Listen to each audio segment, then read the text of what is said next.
Hello friends, carry on study with home academy में आप सभी का स्वागत है। आज है 3 मई 2023 और आज इस वीडियो में हम बात करेंगे 2 मई और 3 मई के क्रम पर महत्वपूर्ण प्रश्नों के बारे में, जिसमें हम देखेंगे छत्तीसगढ़ राष्ट्रीय और अंतर्राष्ट्रीय के महत्वपूर्ण प्रश्नों को। ये सभी जो प्रश्न हैं आपकी परीक्षाओं के लिए बहुत ही इंपॉर्टेंट हो सकते हैं। सभी परीक्षाएं जैसे पीएससी प्री, व्यापम और अदर अन्य कॉम्पिटिटिव एग्जाम्स जो आपके होंगे उनके लिए जो है ये बहुत ही महत्वपूर्ण प्रश्न हो सकते हैं, संभावित हो सकते हैं। और ये जो सभी प्रश्न हैं इन सभी महत्वपूर्ण टॉपिक्स पर बनकर तैयार होते हैं।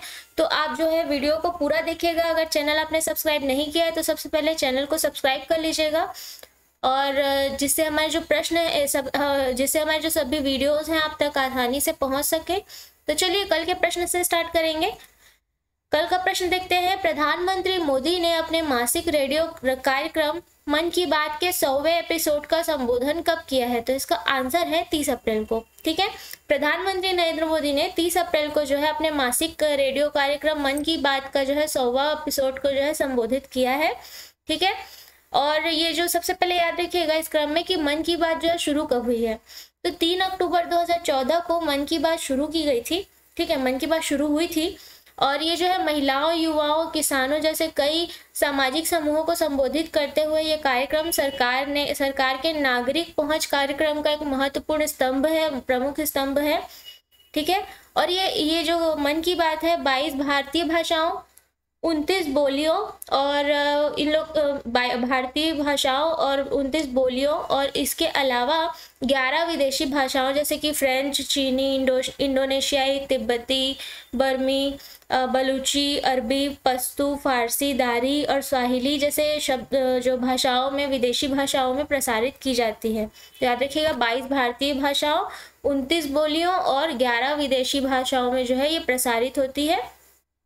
और इसका जो प्रसारण है आकाशवाणी के 500 से अधिक प्रसारण केंद्रों द्वारा किया गया है, इसका जो प्रसारण है। ठीक है, और प्रधानमंत्री मोदी ने जो है इसका प्रसारण जो 2014 में ये शुरू हुआ, तो ये देखा गया कि करोड़ों भारतीयों से जुड़े और लोगों के सभी जो परेशानियां हैं, सभी प्रॉब्लम्स हैं, इनको सॉल्व करने के लिए खालीपन और एक जो कमी थी दिखी, उसको महसूस करते हुए ये जो मन की बात कार्यक्रम है ये शुरू की गई थी। ठीक है, तो याद रखिएगा कब शुरू की गई थी? 3 अक्टूबर 2014 को, और इसका 100वां एपिसोड अभी 30 अप्रैल 2023 में किया गया है। ठीक है, चलिए आज का प्रश्न देखते हैं। हाल ही में जारी हुई हैप्पीनेस रैंकिंग में छत्तीसगढ़ का रैंक कौन सा रहा है? तो आंसर है 26वां। छत्तीसगढ़ का जो रैंक है 26वां रहा है। विस्तार पर बात करते हैं। जिन राज्यों में प्रति व्यक्ति आय ज्यादा है वे खुशी में भी शीर्ष पर है। खुशी की रैंकिंग में भी, हैप्पीनेस रैंकिंग में भी शीर्ष पर है। ठीक है, ये इसको ऐसे समझ सकते हैं कि जहां आय ज्यादा होगी वहां हैप्पीनेस ज्यादा होगी। ठीक है, तो हैप्पीनेस रैंकिंग में हिमाचल प्रदेश पहले स्थान पर और पंजाब दूसरे स्थान पर है, और प्रति व्यक्ति आय में सिक्किम पहले स्थान पर और गोवा दूसरे स्थान पर है। ठीक है, 2022 के सर्वे में टॉप 10 रैंकिंग पर आए राज्यों में से जो है 5 राज्य प्रति व्यक्ति आय में भी टॉप 10 में है। और हैप्पीनेस में बिहार 34वें नंबर पर, मध्य प्रदेश 35वें नंबर पर और उत्तर प्रदेश जो है, यूपी जो है 36वें नंबर पर है। जो प्रति व्यक्ति आय में बिहार 32वें नंबर पर, मध्य प्रदेश 24वें नंबर पर और उत्तर प्रदेश 31वें नंबर पर है। और याद रखिएगा जैसा कि यहाँ पे आपने पढ़ा कि हैप्पीनेस रैंकिंग में छत्तीसगढ़ का स्थान 26वां है, तो प्रति व्यक्ति आय में छत्तीसगढ़ का स्थान क्या है? 25वां है। ठीक है, तो हैप्पीनेस रैंकिंग में 26वें स्थान पर है छत्तीसगढ़ और प्रति व्यक्ति आय में 25वें स्थान पर है।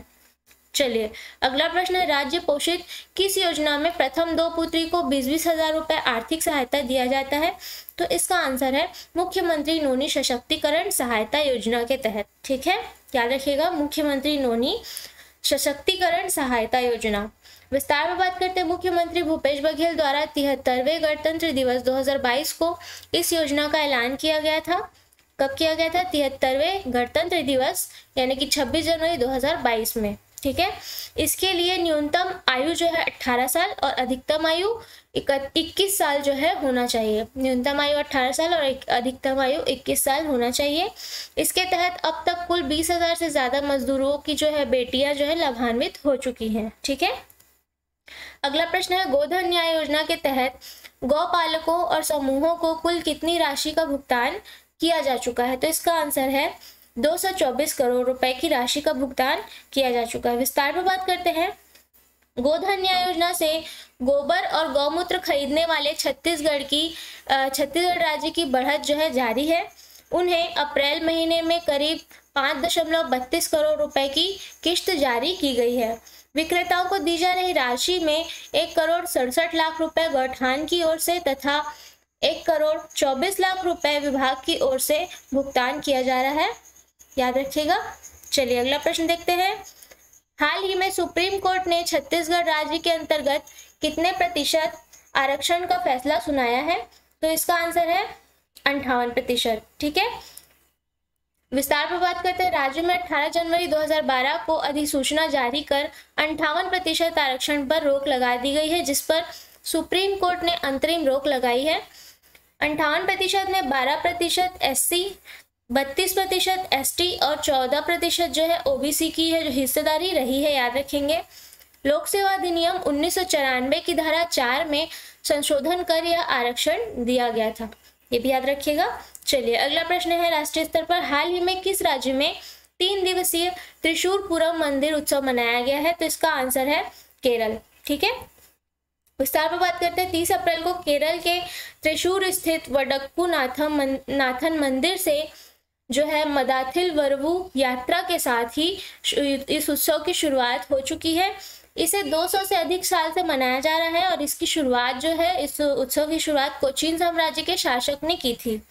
ठीक है, केरल के हर उत्सव में हाथियों को शुभ मानकर उन्हें विशेष रूप से तैयार किया जाता है। आप सभी ने देखा होगा कि केरल के हर राज्यों में हाथियों का शामिल होना जरूरी है, तो उन्हें जो है शुभ मानकर हर उत्सव में शामिल किया जाता है, उन्हें तैयार किया जाता है विशेष रूप से।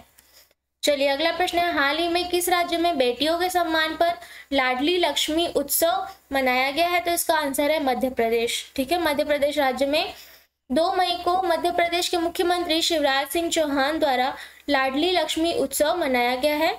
यह उत्सव जो है मुख्यमंत्री लाडली लक्ष्मी योजना के तहत मनाया गया है, जिसे 2007 में लागू किया गया था।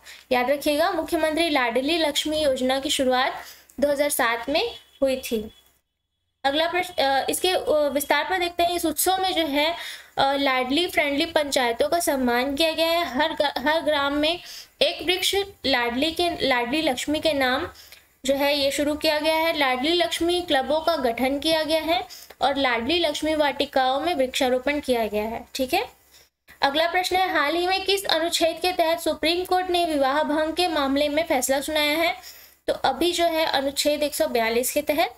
विस्तार पर बात करते हैं। संविधान पीठ, सुप्रीम कोर्ट के संविधान पीठ ने 1 मई को अनुच्छेद 142 के तहत निर्णय किया कि विवाह भंग के लिए 6 महीने की वेटिंग टाइम जरूरी नहीं है। ठीक है, जैसे कि पहले विवाह तलाक के लिए जो है, विवाह से तलाक के लिए 6 महीने का वेटिंग होता था, अब वो वेटिंग जरूरी नहीं है। इससे सार्वजनिक नीति और मौलिक अधिकारों का उल्लंघन भी नहीं होगा। ठीक है, जस्टिस SK कौल की अध्यक्षता में कोर्ट ने यह फैसला जो है शिल्पा शैलेश बनाम वरुण श्रीनिवासन के मामले में सुनाया है। ठीक है, मामले में दिया है, तो मामले को भी याद रख सकते हैं कि ये जो फैसला है जस्टिस AK कौल की अध्यक्षता में शिल्पा शैलेश बनाम वरुण श्रीनिवासन के मामले में दिया गया है। अगला प्रश्न है। हाल ही में DRDO और भारतीय नौसेना ने किस स्वदेशी एयर ड्रॉपेबल कंटेनर का पहला सफल परीक्षण किया है? तो इसका आंसर है ADC 150। ठीक है, ADC 150। विस्तार पर बात करते हैं। ADC 150 स्वदेशी रूप से डिजाइन व विकसित एयर ड्रॉपेबल कंटेनर है, जिसकी क्षमता 150 किलोग्राम है। ठीक है, इसे गोवा के तट से IL-38SD विमान से सफलतापूर्वक परीक्षण किया गया है। ठीक है, कहाँ से? गोवा के तट से। और इससे जो है पुर्जों और भंडार को प्राप्त करने के लिए जहाज़ों को तट के करीब आने की आवश्यकता को कम किया जा सकेगा, याद रखिएगा।